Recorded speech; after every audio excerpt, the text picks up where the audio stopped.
Laying hold of the mighty one of heaven, June 4th. Let the beauty of the Lord our God be upon us, and establish thou the work of our hands upon us, yea, the work of our hands establish thou it.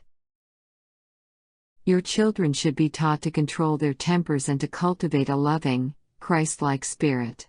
So direct them that they will love the service of God, that they will take more pleasure in going to the house of worship than to places of amusement. Teach them that religion is a living principle. Had I been brought up with the idea that religion is a mere feeling, my life would have been a useless one. But I never let feeling come between heaven and my soul. Whatever my feelings may be, I will seek God at the commencement of the day, at noon, and at night, that I may draw strength from the living source of power. Mothers, has not your time been given you to be spent in beautifying the minds of your children, and cultivating loveliness of character?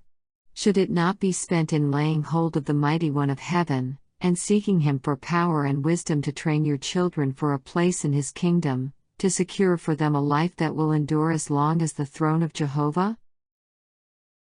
Perhaps the mother sits at her work night after night, while her children go to bed without a prayer or a good night kiss. She does not bind their tender hearts to her own by the cords of love, for she is too busy. Some may wonder why it is that we say so much about home religion and the children. It is because of the terrible neglect of home duties on the part of so many. As the servants of God, parents, you are responsible for the children committed to your care.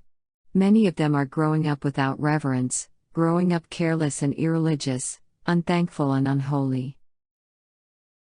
If these children had been properly trained and disciplined, if they had been brought up in the nurture and admonition of the Lord, heavenly angels would be in your homes. If you were true home missionaries, you would be fitting your children to stand by your side, as efficient workers in the cause of God. What an impression it makes upon society to see a family united in the work and service of the Lord. Such a family is a powerful discourse in favor of the reality of Christianity. Others see that there is an influence at work in the family that affects the children, and that the God of Abraham is with them. And that which has such a powerful influence on the children is felt beyond the home, and affects other lives. If the homes of professed Christians had a right religious mold, they would exert a mighty influence for good. They would indeed be the light of the world.